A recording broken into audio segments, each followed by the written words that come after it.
Well, welcome to, there we go. Welcome to the Commons, everybody. I'm Tony Murrow, one of the pastors here at the church, and I'm joined by some incredible people. Pastor Rick Steele is here with me today, along with two members of our Finance Committee. And so I'd like to introduce them to you. And first up, we have Katie Beal. Katie, say hello. Good morning. Katie, how long have you been a part of Changepoint? I first started attending Changepoint in 2012. Okay, so that's 8 years. 8 years now. Yeah, you're old school now. I think you officially qualify. And how long have you served on the Finance Committee? A little more than 2 years. Okay, a couple of years. That's exciting. You have a finance background? That's correct. So I have an accounting degree, and then I worked as an accountant for 8 years and as an analyst for 4 at ADA. Well, thank you so much for serving. Yeah, absolutely. Thank you for having me. And we are joined also by Michael Bailey, who's behind Rick in this shot. Michael, say hello. Hi, how's everyone? Michael, how long have you been attending Changepoint? How long have you been Since a part of this? 2001, so 19 years. 19 years. Yeah, I think we're tied, you and I. I think we came the same year. That's very exciting. And you also have a finance background? Yeah, and management and finance. So what's your day job? What do you do? So I work for Hope Community Resources, which is a nonprofit that serves people with disabilities. And for many years, I was a CFO, currently as a deputy executive director there. Well, that's a good thing to be doing and an excellent organization to be working with. So, Rick, I wanted to ask you, I confess, though I've been at Changepoint for many years, I was not actually aware that we had a finance committee and have never attended a finance Q&A until I came to work here. So what is the role of the finance committee? What do you guys do? Finance committee has been appointed by the elder board to work with Brenda and I on staff just to help oversee finances on a monthly basis. So the finance committee reviews budget to actual reports every month, makes recommendations to the board around certain items, if it is large purchases or considerations of large purchases or debt in some cases if we're purchasing another property or something. So they're an advisory committee to the board. So I've always appreciated Changepoint's commitment to financial integrity and accountability, and this is an area where there is great temptation and accountability is very significant. So let me question to either of you, what do you enjoy most about serving on the Finance Committee? What do you see, what are the kind of significant things that stand out to you as a member? Well, I think just that integrity. For me, stewardship is a key word. I mean, Psalm 24 says, the earth is the Lord's and everything in it. So it's not like we own anything. The church doesn't own anything. It all belongs to the Lord, and we're charged with just being good stewards and taking care of the things He's entrusted us with.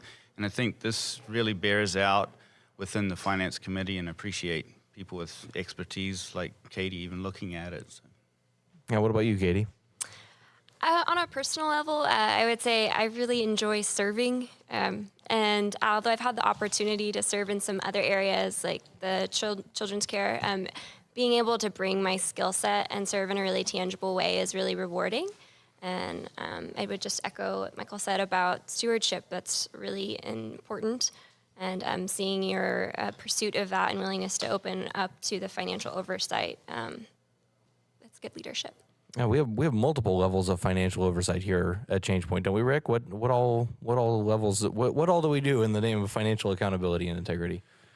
Well, like I mentioned in the service, we are a member of the Evangelical Council for Financial Accountability. So they've been around since the late 70s. Just have 7 main principles that kind of guide sound best practices in the whole financial arena for churches and religious nonprofits.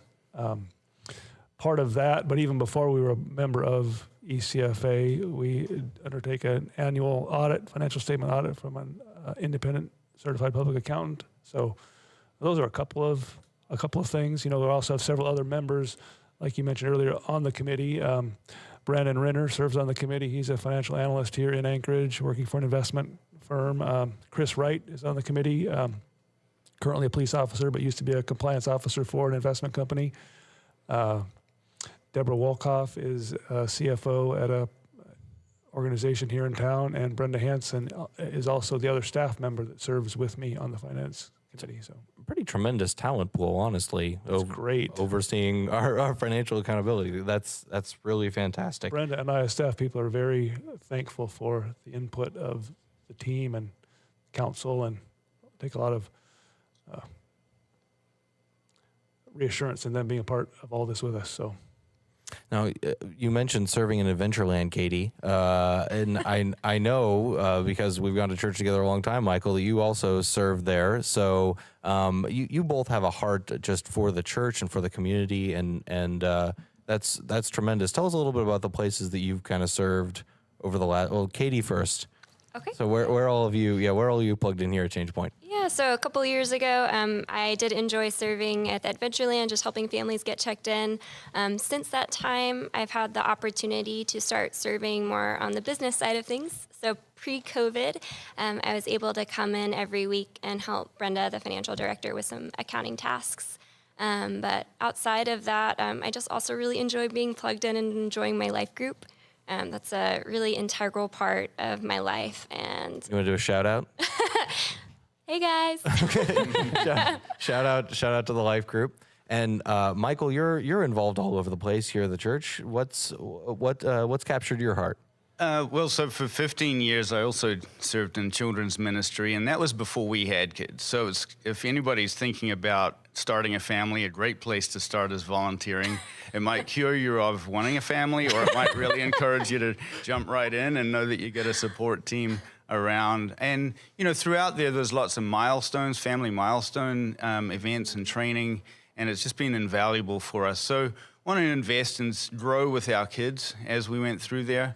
Both of my children have kind of graduated out of that now, so helping out as I can in the student ministries, but really have kind of moved into the men's community arena and enjoyed last year participating in Modern Day Nights, very involved in the fireside huddles, and keen to see men come together.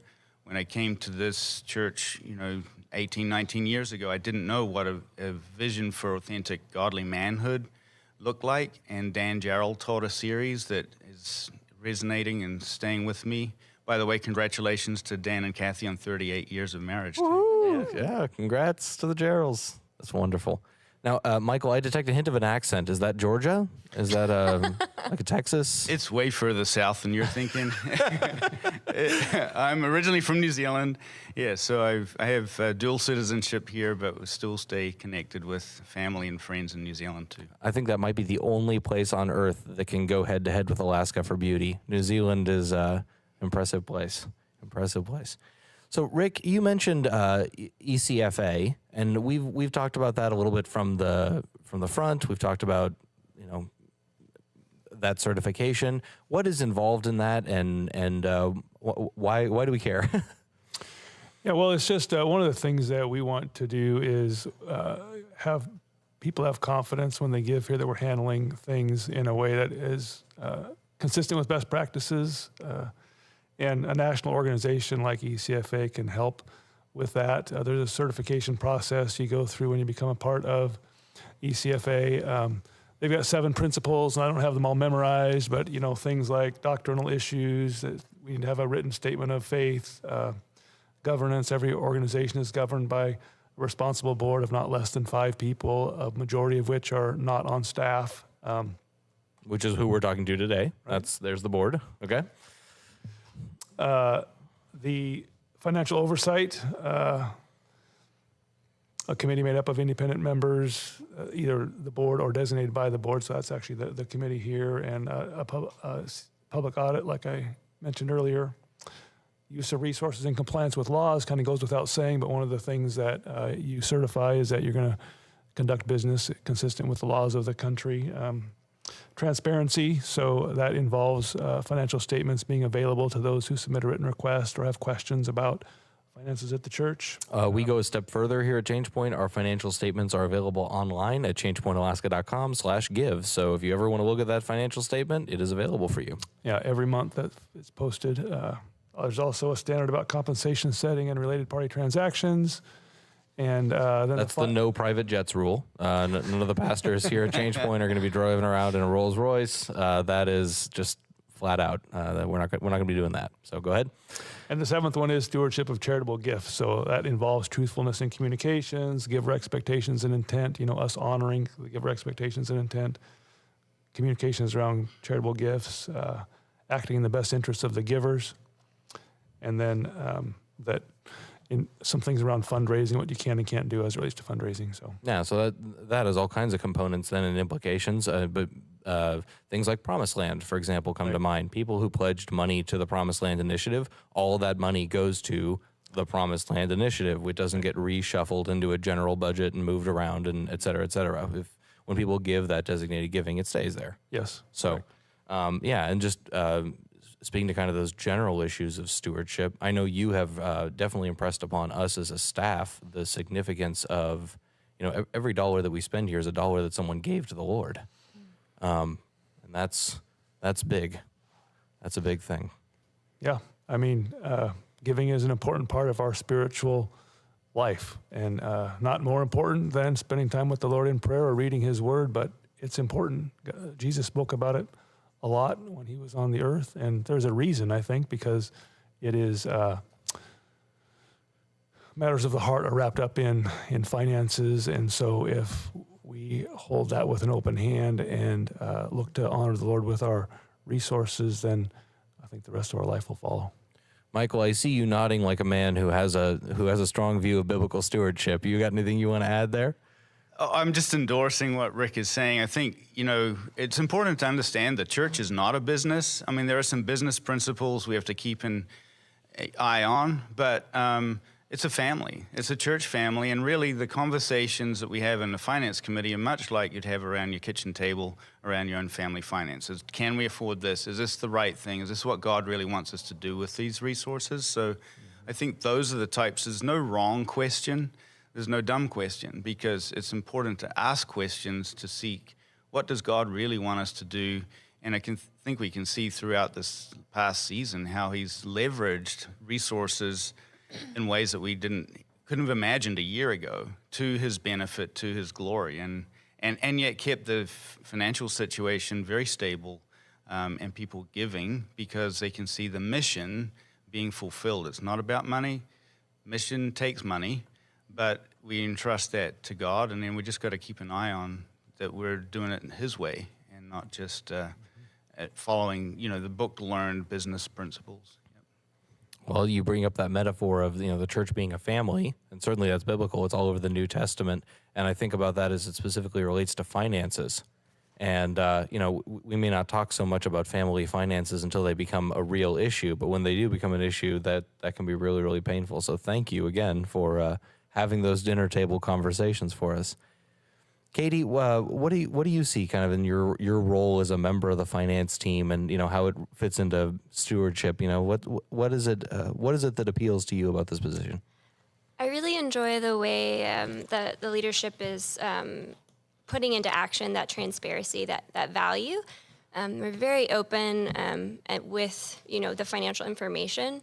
So there's not an opportunity to hide things, or they're always open to questions. And so we really, really enjoy when members come to the finance Q&A session. So I would just put that plug in there that we'd like to hear from you, and we'd like to hear your questions because we want to build that trust with you.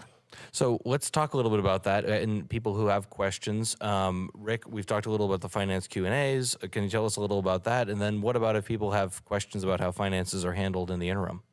Right. So the Q&As happen at least 3 times a year. We generally don't do them in the summer, just kind of everybody's schedule, but we try to do them all the other quarters of the year.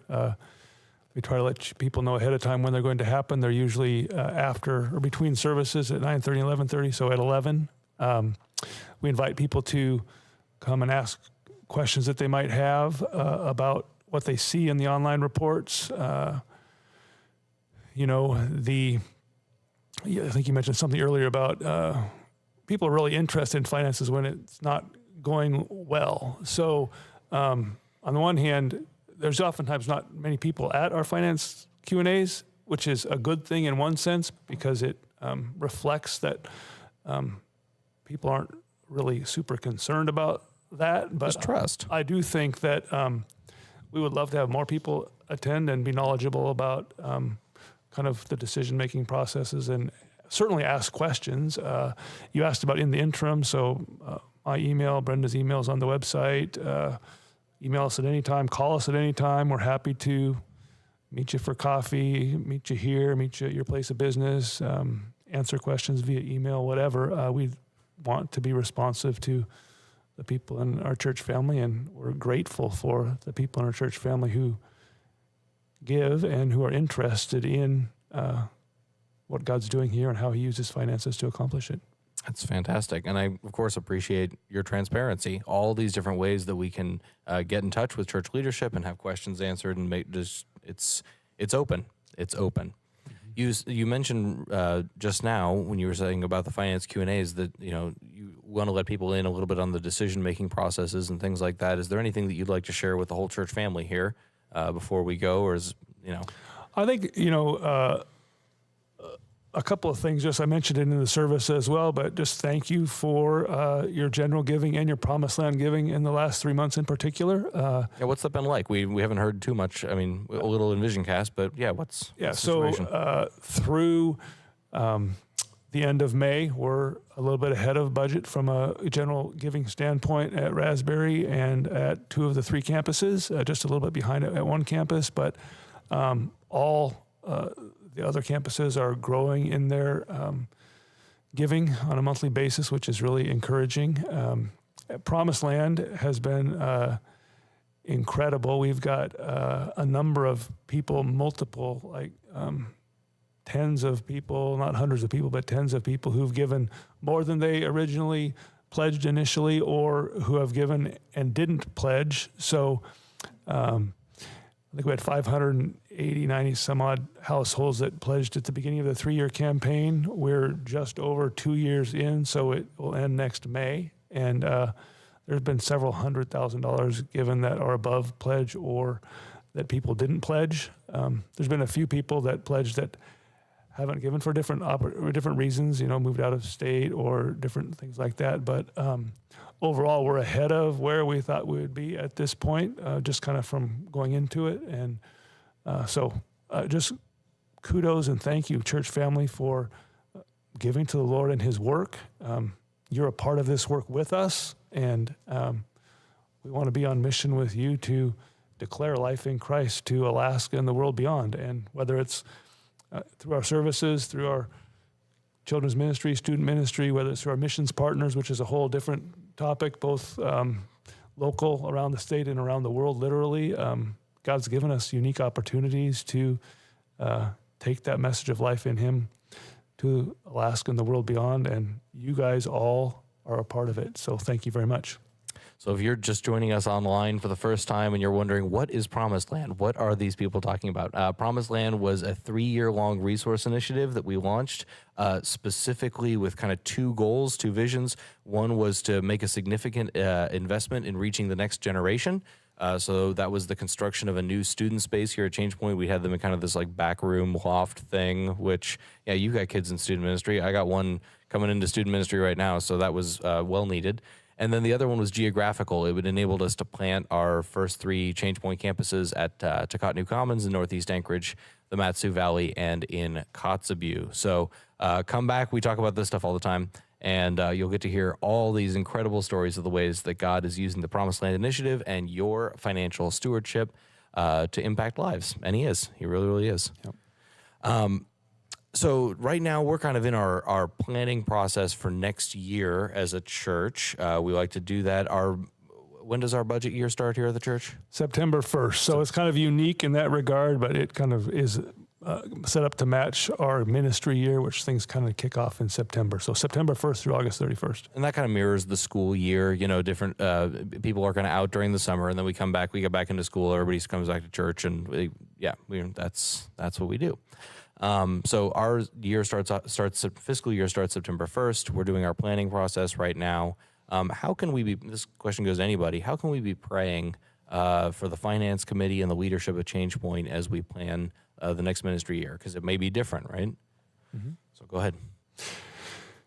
Yeah, well, Scott mentioned during the Vision Cast in today's message that the elders are meeting this week to consider approval of next year's budget and ministry plan. So certainly be praying for us and them in that as we pray through and talk through what we're proposing and if there are adjustments to it as we look to next year. Wisdom for certainly, especially related to this coming ministry year as COVID-19 continues to impact in different ways, whether it's what we wear, how far apart we sit, or how much we sing, or whatever, wisdom for us in that. And of course, as everyone knows, it's a pretty divisive issue. If you asked 100 people, they'd be at 100 different places on the spectrum of one end to the other. And I just encourage, us and me and you to extend grace to those who are in a little different place than we are on some of those things, and remember that we're here because of the message of life in Christ, salvation that comes through a personal relationship with Jesus Christ, and that's the main thing. Let's keep it the main thing, and watch what God does. He always surprises us and does bigger things than we're thinking about, and I believe that's the case right now. Even some of the things that we've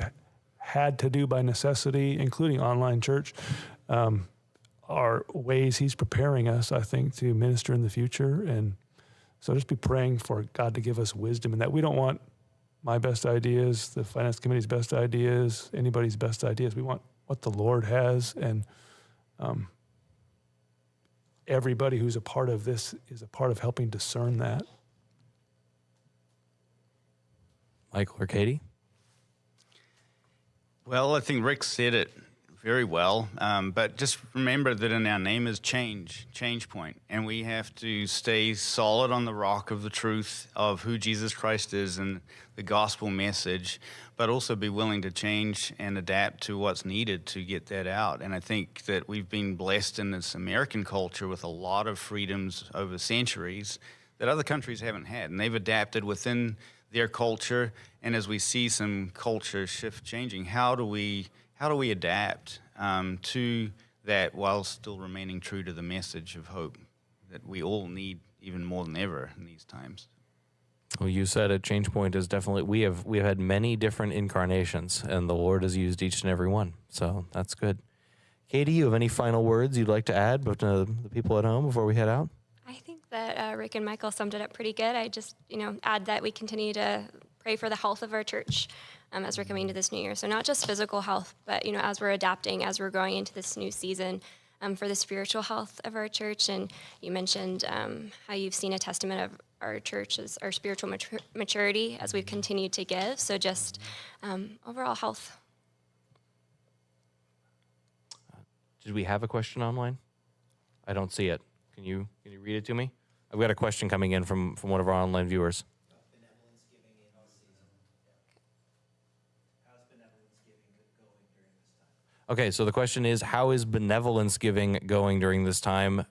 Benevolence giving, if you're not familiar with the term, is giving specifically that we give away. We give away kind of as charity to support those in need. So go ahead, Rick. Right. So historically speaking, at Changepoint, we take a benevolence offering once every few years. Oftentimes it's around Easter to fund helping others in the church family who are in a place of need, typically for food, clothing, or shelter. And so as a result of that, there are some people who give to benevolence year-round, either regularly or at some different intervals. And really, we haven't had to take the annual benevolence giving offering for several years now. And I was just looking at the monthly reports for May, and it continues to be strong. Benevolence giving is meeting the needs pretty much on a monthly basis of the needs that are coming in that we consider. And so the balance in there of benevolence funds to meet the needs has stayed pretty constant, and benevolence giving is strong. So that's one of the options. That when you go to give online, you can give general giving, you can give promise on giving, you can give to benevolence. So that's one of the options. Well, that's great news to hear that the larders are stocked. That's good. So, Yes. And Thank you again, Changepoint Church family. yeah, absolutely. Thank you again, Changepoint Church family. And you have really been tremendous throughout this entire season in the ways that you have come together to be the church to each other through Operation Help. We just got a report on Operation Help back this past week. There was over 100 fulfilled requests in there, and that was you helping other you, right? That was the church being the church in a really, really practical, tangible way. We had some change pointers at Beans Cafe this past week, or working with Beans Cafe to feed people at the Sullivan Arena. We've seen throughout the entire COVID-19 season, like Rick was saying, those hallmarks of maturity, the people of Changepoint really coming through to be the church during a time of need. So thank you. Absolutely. Thank you. Well, I think we're just about out of time here. Rick, do you have any final words for us? Thank you, Tony, for facilitating this today. And thank you again. I mean, I've said it several times today, but we appreciate the church family. And like you said a moment ago, that this church's response to needs, whether it be in the community or in another community, has always been tremendous. When a need is expressed, this church steps up to help. And I love being a part of a church family like that. Well, Changepoint family, thank you so much for joining us in the Commons and being a part of what we're doing today. Michael and Katie, thank you so much for joining us from the Finance Committee. Rick Steele, stay tuned this coming week. We'll have all the details of our regathering plan for the 12th for you. And stay connected on social media, and we will see you next Sunday.